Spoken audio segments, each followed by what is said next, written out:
I don't see Tasha. Oh, there we are. All right. Okay.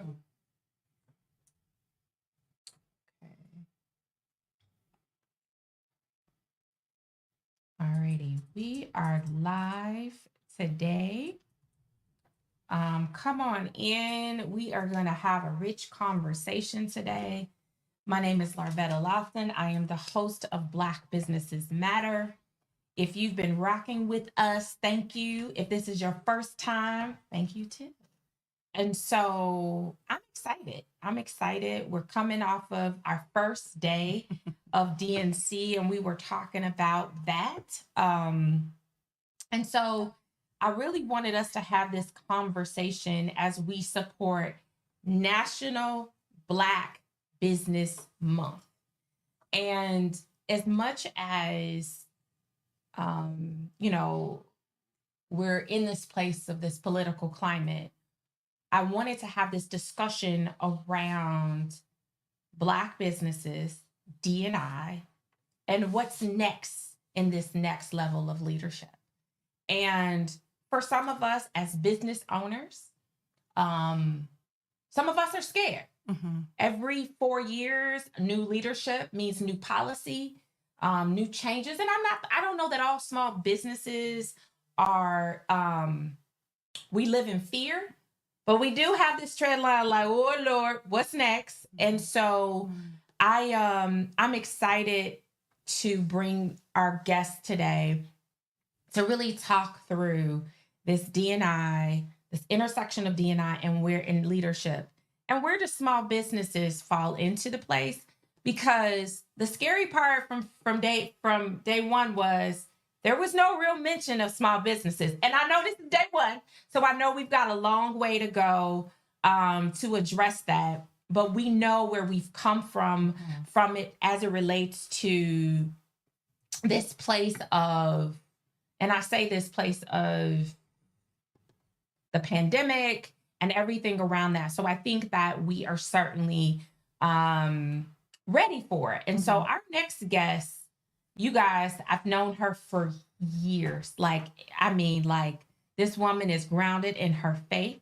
And so we're going to touch on that too, because I think faith plays a role in this idea, I think, in business. I mean, you can't be in business and not be faith-led. I mean, that's just, I don't know who does it. But if you do, tell us the secret. I don't know, but we got the secret and ours comes from that. So Tasha, I am going to introduce you all to who she is so that we can really just dive in. We want this to be, this is different, you guys. We do this every year. We do a live stream centered around Black Business Month, Black History. So this is important. When I get to go live on video, it's important. So I want to introduce Tasha Brown, Dr. Tasha Brown. She directs Small Business Majority's Midwest outreach, education, and policy efforts, focusing on enhancing financial security for small business owners. With extensive experience in government, education, and entrepreneurship, she has supported over 300 entrepreneurs. Yes. Tasha previously led the Illinois Small Business Development Center at the Women's Business Development Center. Shout out to the Women's Business Development Center right now. She is a member of the 2023 Willie Warriors Leadership Corps, the Global Partnership for Poverty and Entrepreneurship, and the Governing Council of Advocate Illinois Masonic Medical Center. Tasha received the 2020 Economic Development Award from the South Suburban Small Business Association. And guys, we are excited to have her on Black Business Matter. So she gets to add that to her bio. Absolutely. She was featured on Black Businesses Matter for our live stream to support National Black Business Month. So Tasha, before we dive into where we are today, what I want to know is, I always ask this question because I think it is important. Who was Tasha as a little girl? Oh my gosh. Let me tell you, Tasha as a little girl, very talkative. I received the designation of being a motor mouth Okay. because I talked a lot. Hmm. Very gregarious, very unfiltered, very precocious. Yeah, just a really energetic child, a Yeah. really inquisitive child. Yes. Kind of colored outside the lines a little bit child. Yes. Yeah. Yeah. So Oh, we share the same. That's why she's my sister, because yeah. and I don't want to say we're both guilty of that, because I think it's our superpower, right?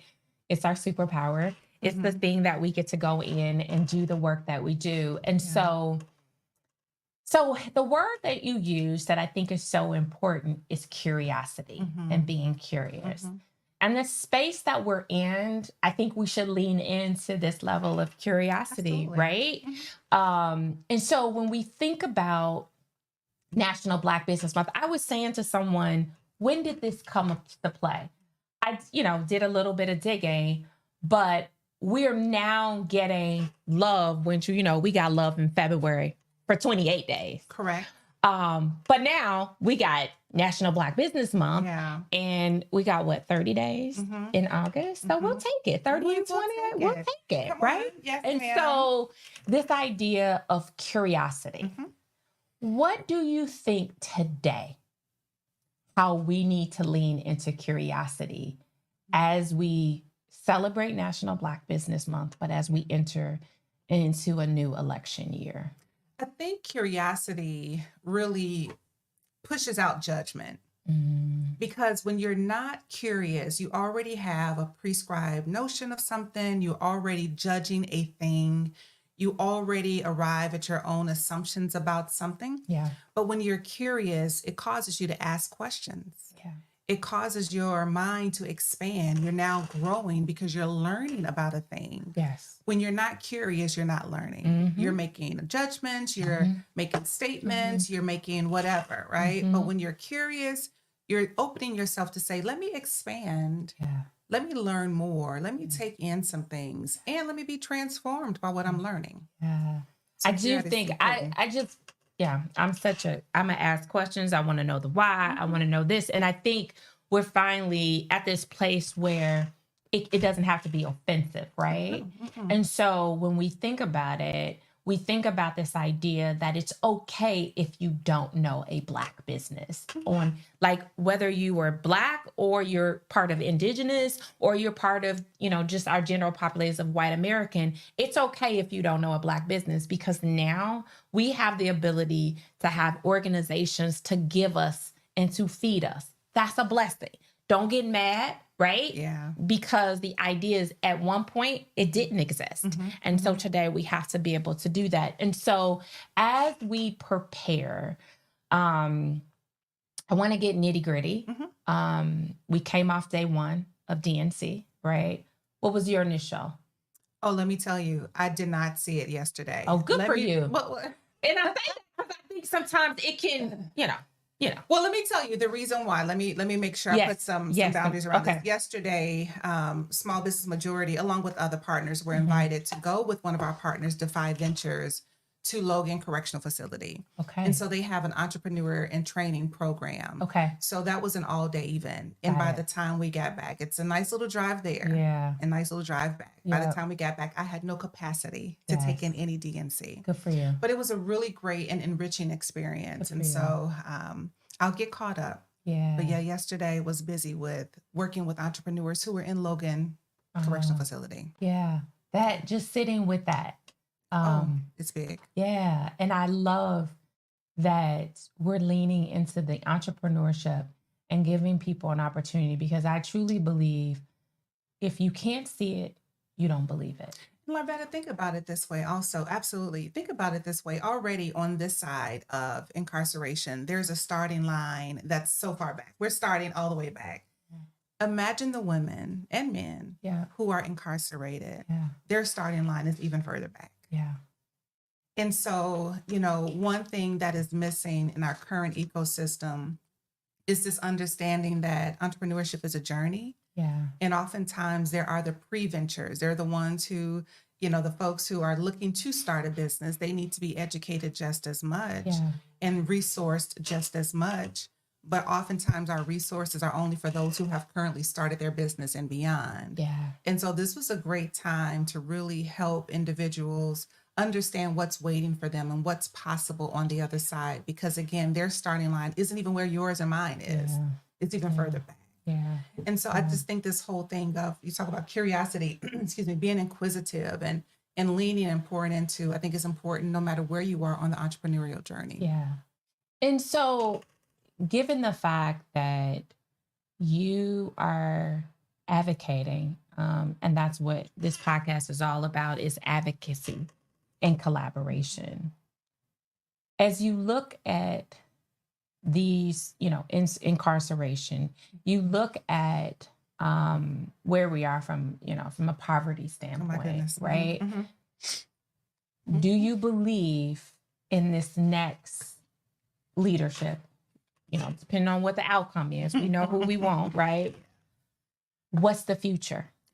So it's hard to say. Let me just say, it's really hard to say. I want to provide some context first, though, for everybody. Yeah. Because it's hard to say what this next administration will do, whether it's a Republican or a Democratic administration. We just don't know. Yeah.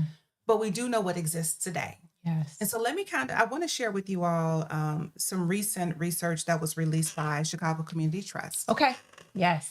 And I want this research to help us understand and ground us in this conversation. So let's talk about how folks start businesses, right? They need resources, at least $5,000 on up to 20, and that's without having a storefront. Yes. So when you look at the research in terms of wealth and trying to get started, Black households in Chicago specifically have $0 of wealth. That's right. Compared to whites with $210,000 of wealth, or Mexican Americans who are foreign born, $6,000. Mexicans who are foreign born, $6,000. Mexicans who are U.S. born, $40,000 in wealth, and Puerto Ricans, $24,000. This is what was found in Chicago specifically. So I want to make sure we understand that. Yes. I bring that up because when you look at cash on hand, this research told us that Black households have $1,000 of cash on hand, whereas the other households, $27,000 for white, Mexican Americans, U.S. born, $7,000. So what does that mean? That means if I want to start a business and I need to get cash, I don't have it in my household because I'm part of the 34%. Only 34% owns houses. Right. 34% of Black. 34% of Black families own houses. So what does that mean? I can't pull money out of my equity to start a business. Correct, because I don't have any. I don't have any cash in my house. If I do, it's up to $1,000. And I don't have any wealth. So now I'm looking to close this wealth gap, which says that for every dollar that a white person makes, a Black person makes 23 cents. Yep. So we have this 77-cent wealth gap, if you will, this wealth gap. So how do I bridge that? Well, I bridge it through entrepreneurship. Yeah. I bridge it by supplementing my income with a side hustle. Yeah. And even right now, folks are trying to say if you have a side hustle, it's not really a business. But I would say it is. It's a business. It is. It's probably a micro enterprise. Sure. You're not able to grow, but it's a business. It has to start somewhere. I agree. So when we look at the conditions that we find ourselves in, we have to realize what are the resources that are available. And so we had a lot of public resources available through grants and private institutions like Fearless Fund, providing these resources to help us get to a starting line that we're so far behind on. And knowing that, right, knowing that we are far behind, and honestly, far behind. Yeah. But I will tell you something, Tasha. We're on our way to the 100th episode. And for every person that has been a guest, they started this business because of some kind of layoff,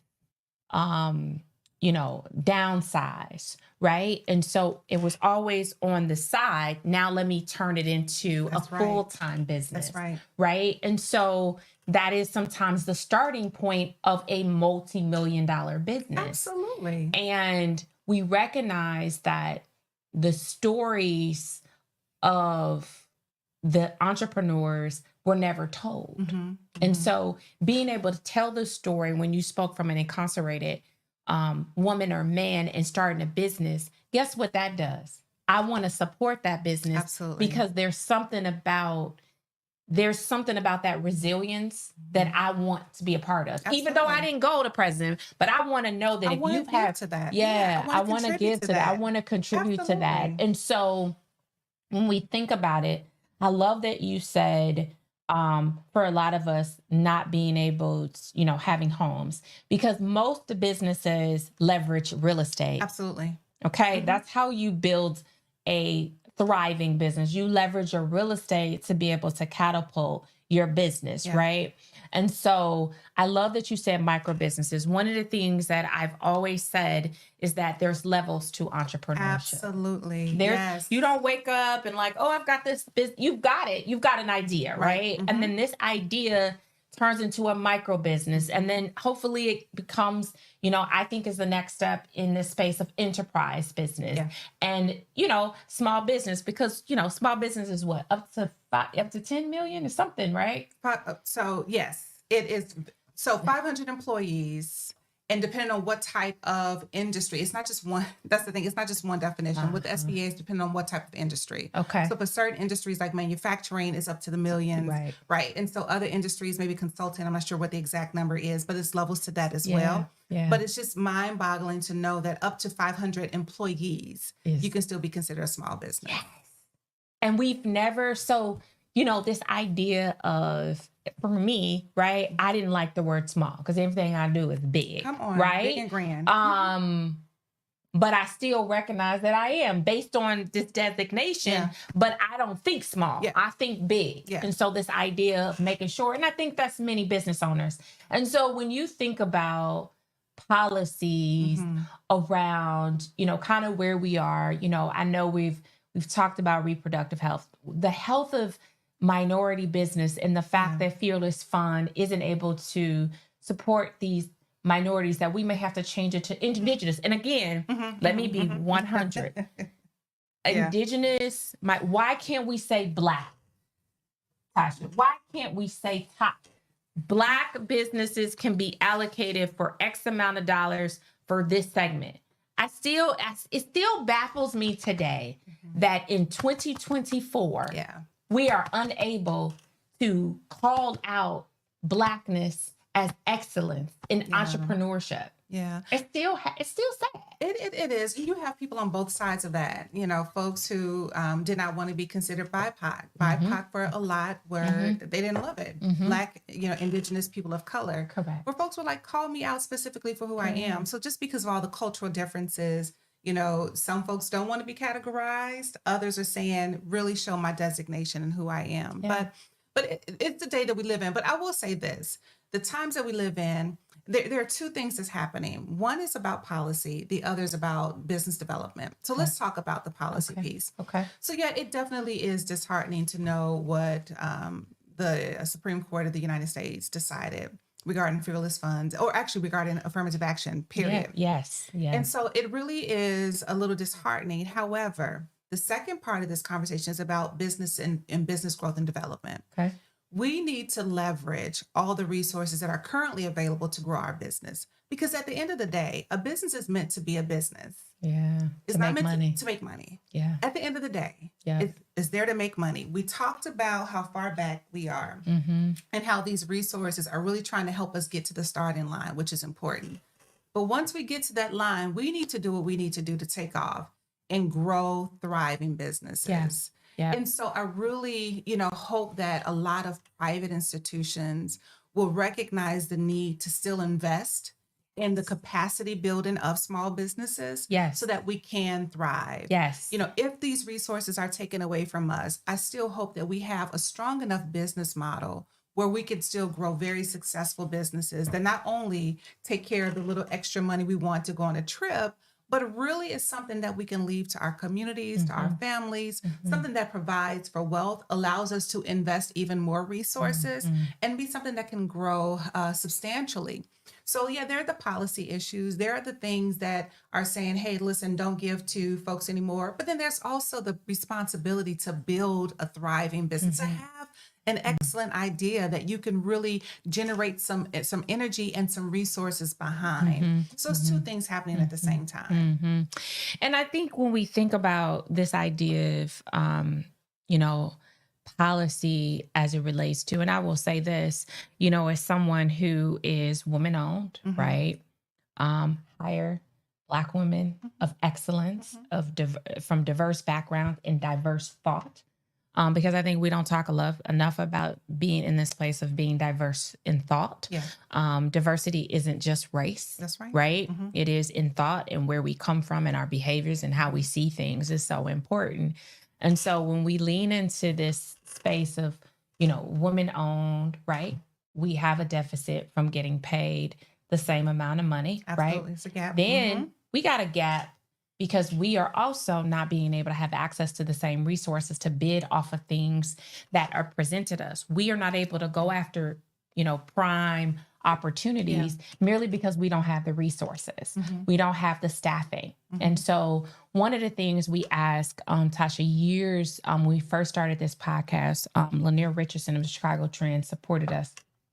And one of the things he said, what would it look like if we were overfunded? Like, when I think of like, why can't we be overfunded? Yeah.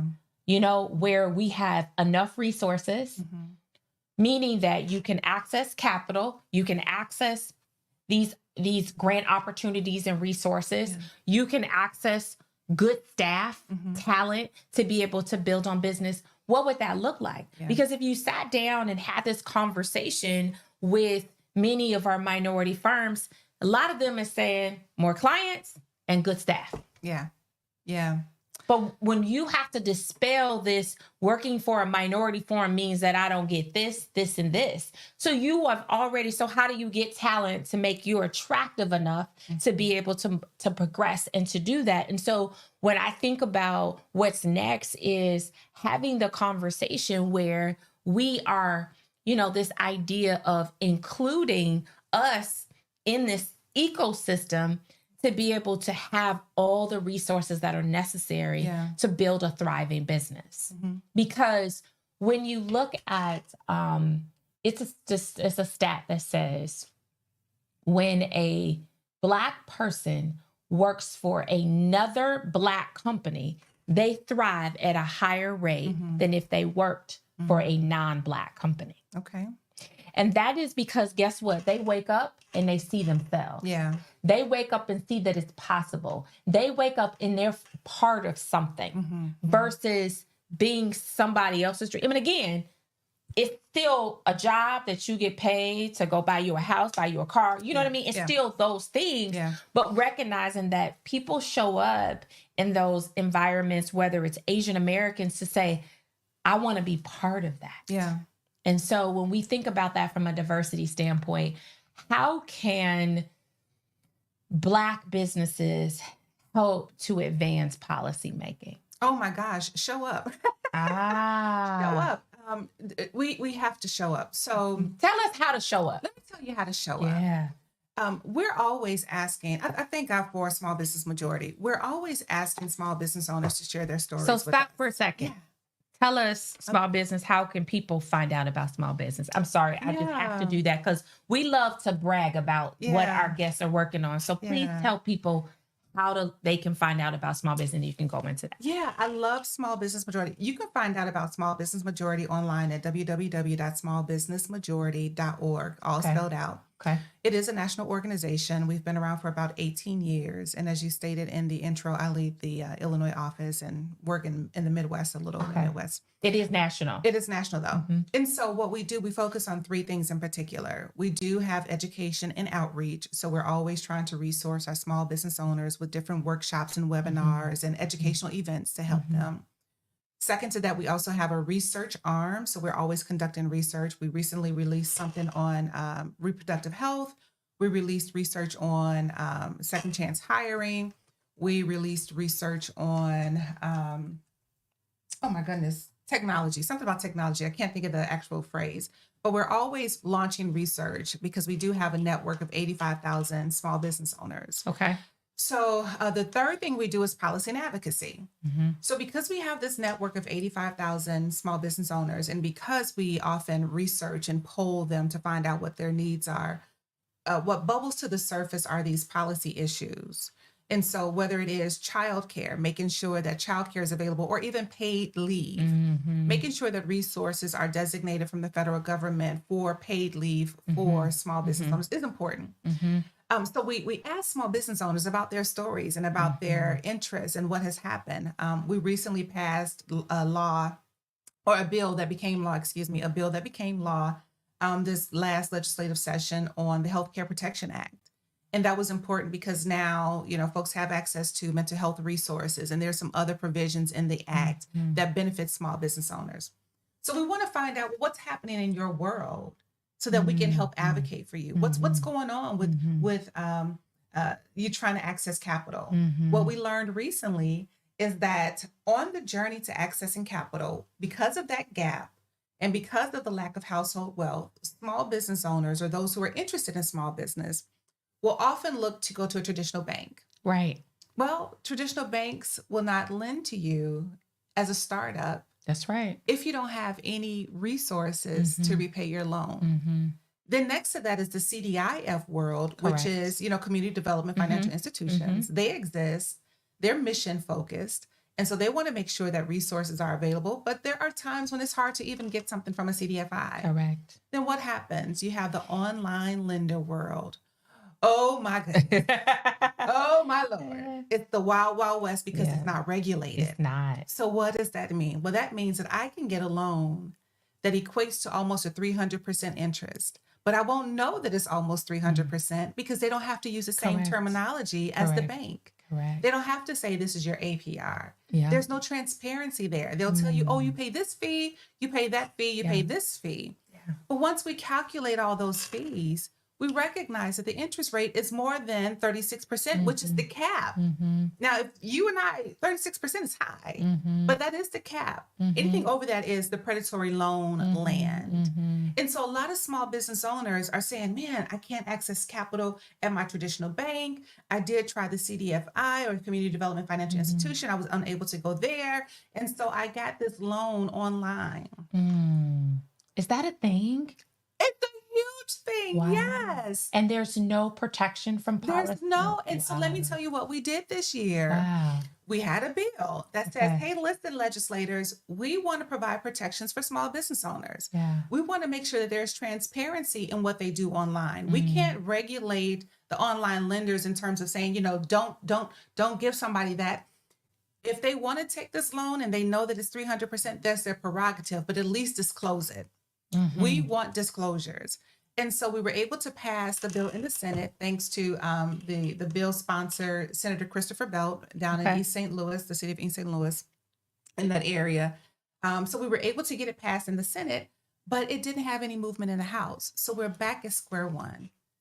And when we talk about, and see, I'm glad we're having this discussion because there's so much that needs to happen on the local level. We can look at the federal level and what's happening with the presidents, what's going to happen, when one comes in and the other goes out, whatever. Right. But at the local level is where it really matters. Can we just sit with that? Because I don't think we understand.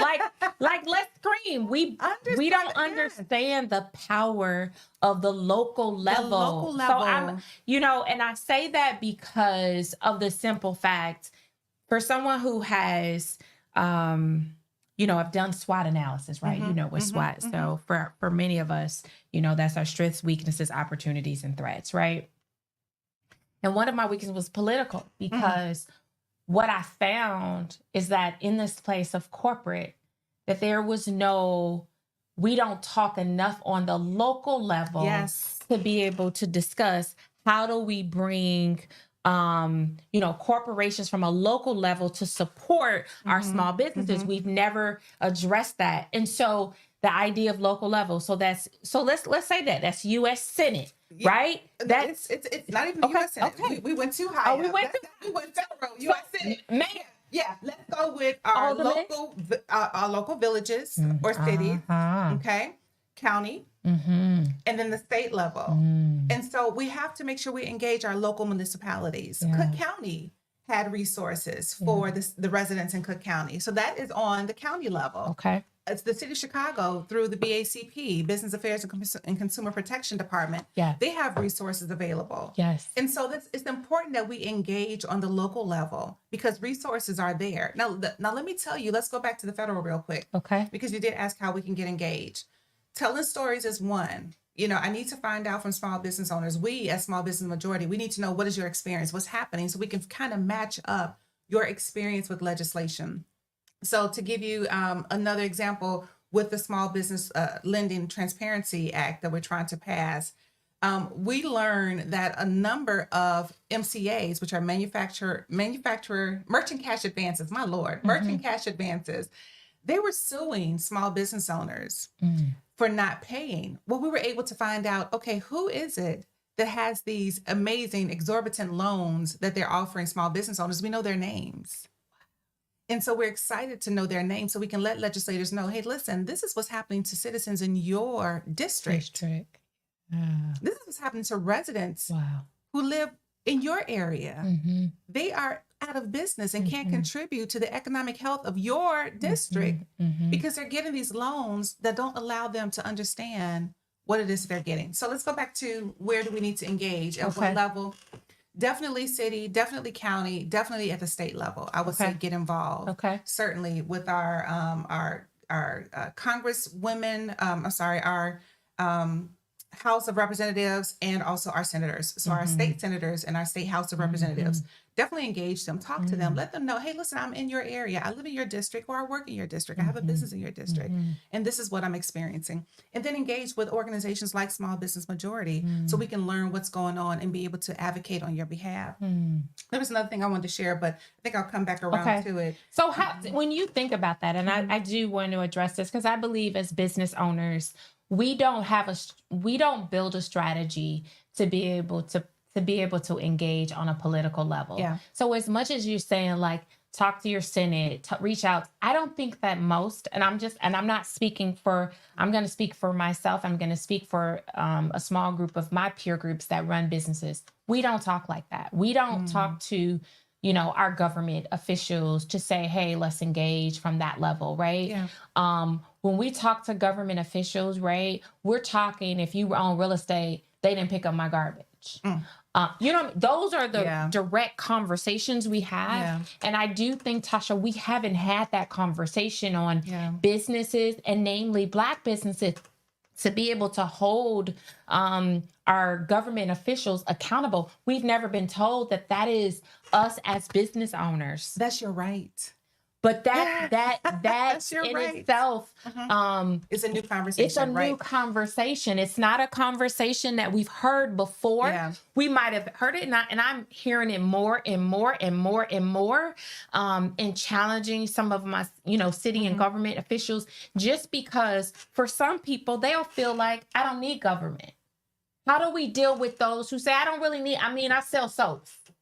Or you know what I mean? And so understanding that we don't need it until we need it. And I think going back to your initial thing of curiosity. I think if we were to walk through our neighborhoods and say, I wonder what this would be like if I didn't have all these vacant lots. I wonder if permit parking is preventing me from having more folks come into my business. Okay. Getting curious about your surrounding is a place to start. You talked about it at the beginning. And so just ask the question, I wonder if there were gates around here or if these abandoned buildings, which are probably owned by someone who doesn't live in the States. That part. I wonder if there's some legislation that could be passed on that, and ask the question. That's where you begin. And I think having, when I think about the level of people that don't show up for local elections, my goodness. I think it's what I'm getting at is as as a business owner, I'm gonna always, as long as I've got breath, vote. Like, I don't care. I'm flying back to vote. Like, I'm doing whatever it takes. But I think when I go into the polls and I see, for sometimes business owners are not, because they don't have the time. They're not making the time because they don't see change. Yeah. And so they don't see change because they're not there. It's a vicious cycle. Good for you. Yeah. It's a vicious cycle. So we have to show up. I mean, we have legislators, unfortunately, who play, how do I say it politically correct? Come on. Who don't prioritize our interests. And so, as I shared with you, we were unable to pass this bill. A bill that would keep people in our peer groups from going into this wild, wild west of lending and getting these loans that bankrupts them. We had legislators who did not prioritize that. And so part of this is, again, getting curious to say, hey, listen, I don't know much about politics, but you are a state senator, or you are with the House of Representatives. I heard something about a bill. Do you know anything about it? Like, why didn't it pass? I mean, just even if you don't know or have the language, still get curious. I think that's because they work for us. Yeah. We elect them. Correct. They work for us. And so if your elected official is not making time for you, then vote. Then vote. And that means you got to show up and vote. You can't, right? You got to show up. Vote for up. somebody who will make time for you. Yeah. Vote for somebody who has the same interests, who prioritizes the interests of the small business owner. Small business makes this world go round. It does. Small businesses are the engine of this nation. And so if you have leaders who are not prioritizing small businesses, then that's a problem. And I actually want to make a little commercial break real quick. Please. So you talked we about, love when our guests brag. You talked about, the small business focus at the DNC. So our chairperson of Small Business Majority, our board, her name is Lawana Russell. Okay. She's actually going to be on the Small Business Council panel Wednesday, August 21st at the McCormick Place. Yes. So we're excited that there will be small business voices represented at the DNC. Now, I don't know if it should have been every day. Yeah. But at least on Wednesday. Well, and that's all I want to say. As long as this conversation that I believe has to happen, it's not no longer or, it's and, right? So that means that we can use and. I started that conversation, but to know that if people were thinking that, here's an opportunity. Right? So Wednesday, August 21st at the McCormick Place from 12 to 1:30. She will be on the panel. Now, Lawana is an amazing woman. She's the president of Business Management Associates. Okay. And she's the chair of our organization. Okay. So I'm really excited that she will be representing a small business voice there. Oh, that's awesome. Yeah. Well, shout out to, what's her name? Lawana Russell. Lawana Russell, guys. Yes. Shout out to her. Yeah. Let's support her. For those that can make it, follow her, support her. Absolutely. Raise your hand for her because that's the stuff that you talked about is show up. Show up. We can no longer say it doesn't. I am a firm believer, and this is just my ism. I hate when people say it doesn't exist. Yeah. And I always say, does it? We just haven't done the research to find out because it may exist. It just hasn't hit your municipality. Right. It means that you may have to travel outside of your municipality. You may have to travel outside of your comfort zone. You may have to travel outside of your network. Absolutely. You have to do it. And I've learned that as a business, it exists, but it just may not hit your doorstep yet. Right? Because the word is yet. Because it's coming. Right? We didn't see that there would be a Black Barack Obama, right? We didn't see that, and it did, right? So we recognize that there is some level of knowing that there's hope. The other thing I want to talk to you about when you talk about local level, right? Because I'm so glad that you discussed that. A lot of times what I hear, and I can have this conversation with you, is why are you, and I've heard a business owner say this, if I don't pay my tickets, if I don't pay my child support, I can't have a business. So when we talk about policy, is that hindering? Because in order for me to pay my tickets and pay, my responsibility, I am prohibited from being able to have access to city resources. Yeah. Yeah. So let me tell you what's actually happening similar to that. Because it takes time to get to these different issues. Mm-hmm. I'll tell you one that's actually in the works right now. It's regarding medical debt. That's another reason why folks were unable to start businesses, because medical debt is on their credit and it causes their credit to go down. Mm-hmm. So once these issues are brought to our attention, or even your legislator's attention, they can do something about it. So yeah, if having these tickets are prohibiting you from being able to access some resources, then yeah, let's fight to make sure that that's not there, just like they have it with the medical debt. That's why I'm glad things are happening and moving, because you can kind of attach the effort to, hey, it was done over here, like you said, in a different area. Now let's do it over here because we've seen that it works. So absolutely, I think we just need to make sure that we are intentional and have these conversations. The other thing, I wanted to talk about social capital, because as we were talking about access to capital earlier, it struck me that we don't talk about social capital enough either. Can you define Yes, I social can. capital? So social capital basically are the people in your network. Mm-hmm. That's all it is. The That's people in all your it network is. that could really help you move the needle forward on your business. Social capital affords you the opportunity to tap into someone else's mind, Yeah. someone else who could mentor you, someone Yeah. else who's been down that road before. Yeah. Because can you imagine someone sharing with you their insight on their struggle? It will save you hundreds, if not thousands of dollars Amen. and time, Yeah. because now you can avoid that pitfall. Correct. And so I really want, when we think about Black businesses, I really want us to have expansive conversations, because oftentimes we kind of constrict it or bring it in and constrain it to one or two issues. And it's more than that. We're more varied than that. It's not just about, I can't get $20,000 to start my business. No, it's broader. We need to look at who in my network can help me. Do you know what I say that falls under? And this is going to blow your mind, because we talk about race. That's called diversity. That's what it really is, right?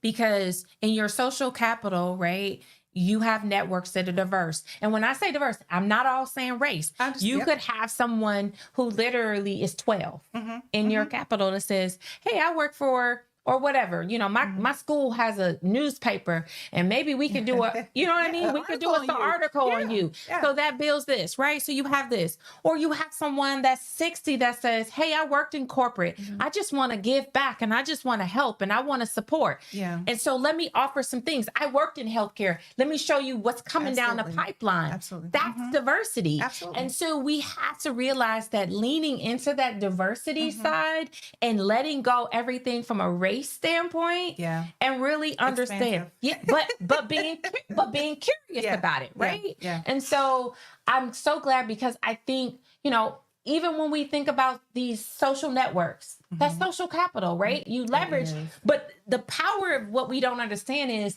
because social media has changed, now it is now an ad place, right? Because if you're not putting no money into it, they do it because they saw that we had power. Absolutely. We saw that we had power, and we didn't leverage that level of power that we had. And that's where I get frustrated when I stick with Black businesses. We sometimes are the last to get the information, and understanding that we have to lean into that and understand that clearly we've got capital. Yeah. Like we're socially, we are socially wealthy. Yeah, we are. Because we have a voice. We just don't know how to leverage it. We just don't know how to leverage. We don't know the power and the money that's in there. Correct.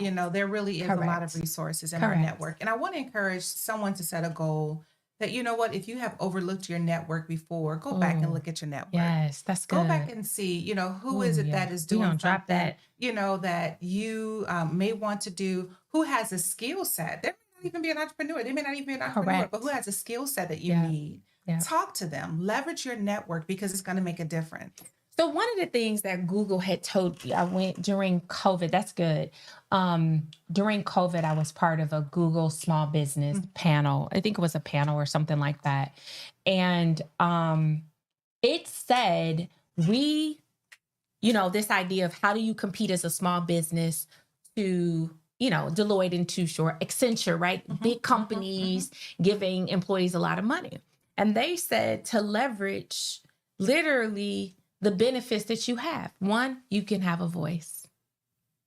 Two, that you can work from anywhere. Yep. When you start to value that and see that, that level of money, and again, I get it, because we live in a capitalist world. You decide that maybe I'm going to have 3 jobs. Yeah. Maybe I'm going to have that to be able to operate in that space. And so I think us, again, getting curious. What did you say? Looking at our network differently is, I think, is so powerful that we haven't looked. I wonder how many people have gone through their LinkedIn, right? And said, wait a minute, I'm connected to this person. Right? Can I be able to do that? Just have a conversation. Just having a conversation, but Yeah. again, getting curious. Yeah. So I do want to ask you this, because we talked about this in the future. What is the future of D&I? So when we think of diversity, inclusion, and equity, we know where it manifested from, right? Yeah. And we know where things are going, just based on the media climate. Where do you think the future of D&I? Is it and we work in marketing, right? Yeah. So we operate in jargons. They come in, they go. Is this coming in and going? Is it here to stay? Is it affirmative action stay for so long? Yeah. It's gone. So are we done with the jargon? I don't think we're ever done with the jargon. It just may evolve into some other language. Like you mentioned, affirmative action had its day. DEI has its day. There might be something else. We use SEDI, SEDI, socially economic disadvantaged individuals. I mean, there's so many different terms out there that can be used to describe, minority-owned businesses or those who are located in certain areas. So I don't think the terminology will ever go away. It just may evolve into something else. But I think the other question that you're asking also is just, what is the future for us who identify as a certain demographic? Will we all be whitewashed to look the same? Will diversity go away? And I don't think it will ever go away. That's good. It will never go away. I will always be Black. It's like, I will never not be Black. So we will always be. Now, in terms of others recognizing the distinction, that's varied. I mean, it's so hard to see. It's so hard to tell. I don't know, but we will always be who we are. Culture will always exist. And so I think we will always have the opportunity to advance our culture, advance our uniqueness, advance our businesses, advance ourselves. I love the fact that we haven't tapped into all of our own resources. Just recently, I'm trying to think, I think it was the SBA has an agreement with one of the Greek sororities. And I think, when I saw them, like, finally, we can leverage some of the wider, bigger groups and really get information out. Also, I think it was also another MOU, Memorandum of Understanding, with the HBCUs as well. And so there is some movement towards leveraging these larger groups. And I think people are beginning to ask more questions. What if I was able to tap into the Black church? That's one of the things that I do on the other side. That's my ministry aspect. Trying to really get the Black church to understand the importance of teaching entrepreneurship, teaching people how to feed themselves. But what I think, Tasha, and I will say this, in that space of faith-based. So in my early career, I had McDonald's as a client. One of our biggest campaigns was leveraging gospel. And there was a significant amount of money generated in that space. So there was there was Wrigley. You're familiar with Wrigley, the golf, right? And so Wrigley was one of our big sponsors, and we did a gospel award show. It was my gospel. So we would go to and it was a choir competition. We went to all these churches across the world, and they all won money. And so while working for that, I saw, which is why I've always saw churches as businesses, because ultimately they were our venues. They provided our sound system, right? Because a lot of places didn't have a sound system to be able to pour out these choirs. These choirs people were able to make a little bit of money, right? Paying these, choir competitions, $10,000 so they can buy more robes, and so this idea was the money didn't come from church, it was corporations. And then what happens is that was nothing new. And so we shifted because there was rumblings and discussions around they were favoring the Baptist church. And so that became an issue. But there was influence in the way that we did. And then, of course, there was, and with everything, there was probably some misappropriation of funds, which we all know that happens in all industries, right? And so at that point, we put a lot of pressure on churches and believing that, oh my gosh, they're cheating their people, but they were companies. And so having worked with the TD Jakes, and we supported his campaign.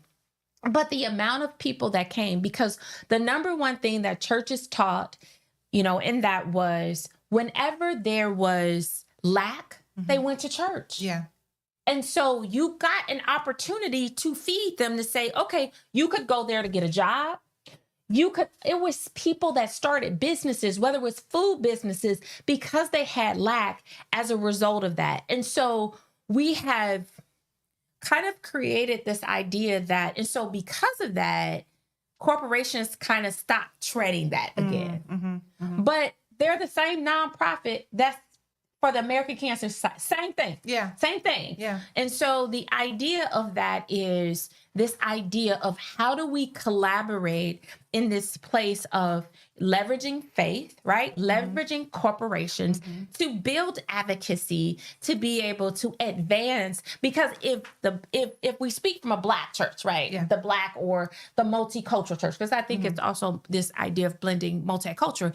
If we started there, right? The fruit, right? And the stuff that they would get out of it to allow them to grow. Yeah, absolutely. We could have this idea of really building out businesses that just aren't hustle businesses, but they're thriving. Because what will happen, Tasha, that's where you get your talent. That's where you could literally get everything. Yes, within the conforms of a church structure. So I want to be clear in that church structure, because we come there to look for a job. We come to get fed. We come to do that. And so in that space of Black culture, but we went away from it. And I will never forget working in those spaces, and the amount of people that showed up, Tasha, was unreal to those. I mean, it was unreal, because the music is part of our culture. Absolutely. And that changes the dynamic. And so we used to play that. And I know I'm from Chicago, but I remember, the Braziers who were fighting for social justice and allowing for that to happen, to be able to shift that. And so I think that's the other thing, was that, we haven't had that faith leader, if you will, that fought for justice in the place of having access to these businesses and allowing that there could be thriving business. There would be businesses, Tasha, I remember that there would be businesses when we worked on that literally, whenever there was a church event, the businesses that were there all would make money on church days. Yeah. They didn't have to come on the off days, because they made enough money because the church go to the restaurant there on the corner, eat, and that was the culture. So we have to understand goes back to legislation. Why are we not challenging legislations to really adopt this way that we can leverage our churches as safe spaces to build workforce development, to build on entrepreneurship development, and creating that bridge. Yeah. I would say there are two things that I want to go back to is the story. And the reason why I want to go back to the story is because something that you said made me think about the SBA recently. When PPP first came on the scene, it was a lot of larger companies receiving the PPP dollars. Correct. It wasn't until stories were shared about smaller businesses who were locked out that policies were changed. I need people to hear that. If you're not sharing your story and telling folks your experiences, policies will not change because nobody knows that that's an issue. You can't say, well, they should know. No, they shouldn't. You need to let them know. Yeah. You need to open your mouth and let them know. And so part of that is, making sure that we're sharing our stories, that we are, even if it's something like, hey, I couldn't get a loan. Oh, wait. Then let me get curious and find out why. Oh, you mean to tell me that, you went to the bank and the bank denied you because it wasn't whatever. It's like, we can work with that. So sharing your story is one. The other thing is understanding that policies change and legislation. When I say policies, Community Reinvestment Act was passed in Illinois, I think in 2021, but there still needs to be some rules around it. And what Community Reinvestment Act means is basically every bank has a responsibility to invest back into their community. Because of the redlining that took place, they need to now, by legislation, per legislation, reinvest into the communities.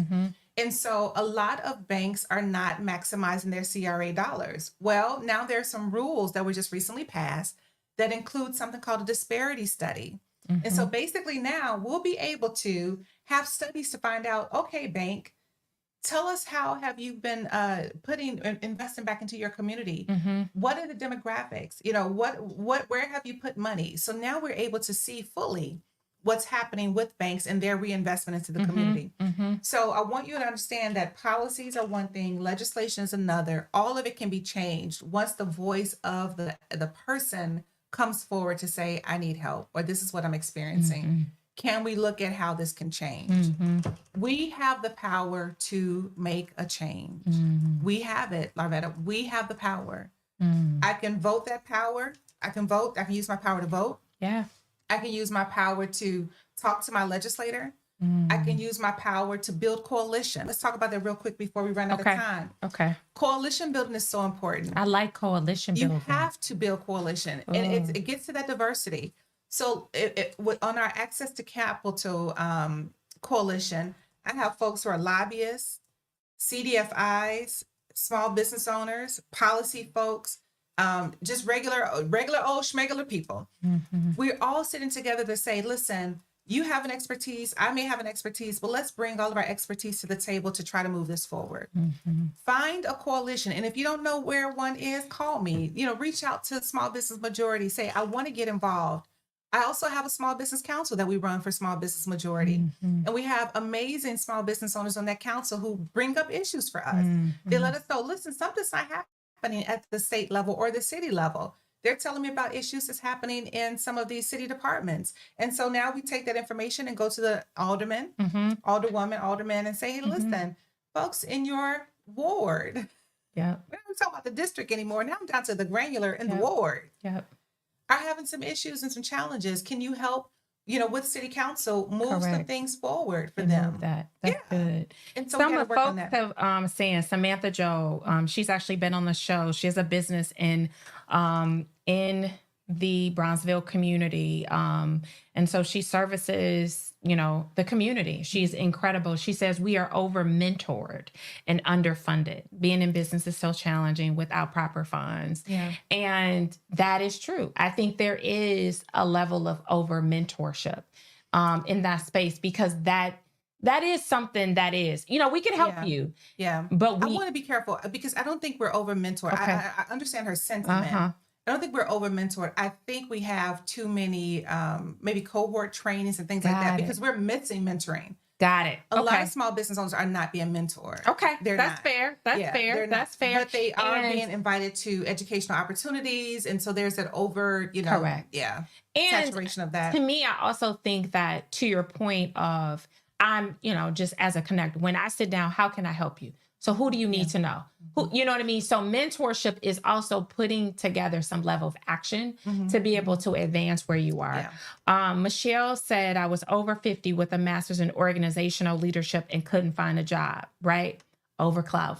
Once again, if you are not able to do that, so I started the business I wanted to work for. That's right. So that's what happens, especially for Black women, right? I couldn't see myself. I'm undervalued. I'm underemployed. And so guess what? I'm going to start the business I want to work for. I love her. Thank you so much, Michelle. And so thank you for chat, Michelle Akins, Jay Vincent.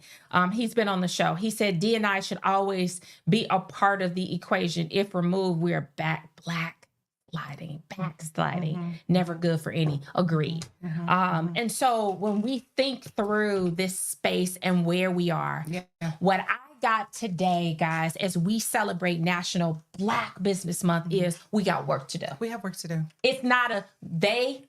It's a us. Understand, highlight it. It's not they. It's us and we. So Yeah. we got to do it. We have to do it. We cannot put it on, this political climate that we're on. Mm-hmm. So instead of challenge ourselves, and I think I got this, thank you for this, is it's not necessarily the president. It's now challenging now when DNC ends, go talk to your local and go. Amen. That's really what I got the message. Like, come Friday or Monday, set some meetings. That's right. Set some meetings, Absolutely. like to be able, because they're going to have to get your vote. Yes, so you've got to do that. So that's the lesson I got today in that space of policy. So, on this show, we always ask this question. Yeah. Why do Black businesses matter? Because they do. They do. We hire folks. We help create jobs. We have lasting legacy. Our dollar goes a long way. We matter. We matter. And I hope, and that was actually, I'm glad you brought that back up. That actually brought me to the thing that I forgot earlier. I need people to not just say, oh, I sell soap. Your business matters. Amen. Your voice matters. Yeah. Your experiences matter. Yeah. You're valuable. Yes. So yeah, we matter. We matter. And so that part, as we close, guys, for me, the most important thing is if you see the passion that both me and Tasha have that I absolutely love, I'm so excited. What brings you joy? Moments like this. Yeah. Transformation. Yeah. Being able to see someone say, man, my life has been changed because I got that one piece of information. Yeah. That makes me happy, brings me joy. Yeah. And that is why I do what I do. Because that's the joy, right? To be able to and we started this conversation on being curious, right?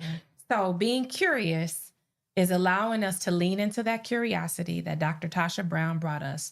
And again, Tasha, I want you to go back and shout out Small Business Majority, what you guys got going on this week so people can support and people can show up, because you did say the first thing we need to do, show up. So, all right, show up, guys. Action. Tell us what they need to do. August 21st. Okay, this Wednesday from 12 to 1:30. 12 there to 1:30. There is the DNC Small Business Council panel. I don't know if it's open to the public. Let me just say that. Okay. So, you have to find out. But our board chair, LaWanna Russell, will be there speaking on behalf of small business owners. So send her positive energy. Yes, that's what you can do. Vibes. If it's closed session, send her positive energy. Yeah. And maybe perhaps, to her point, send her a note and let her know what your struggles and challenges so that she can continue to advocate. That's a good thing. To be able to do that. So, because that McCormick Place right now is crazy too, getting down there. So it may be closed, but what we know is under this is that a closed mouth don't get fed, right? So it might be closed, but your mouth still matters. And that's what you said. So thank you guys for showing up today for our live stream of Black Businesses Matter. If you haven't, thank you, Nikki. Thank you for this very necessary conversation. Black Businesses Matter. Yes, Nikki. Nikki Bravo, Momentum Coffee. Yeah, me too. I love her. She's been on the show too. And so thank you for all my guests who have been on the show and have been joining this conversation, guys. Happy National Black Business Month. Celebrate all that you have, the excellence you have, guys. You all know we are building a family. It is called It's called BBM Fam, which is Black Businesses Matter Fam.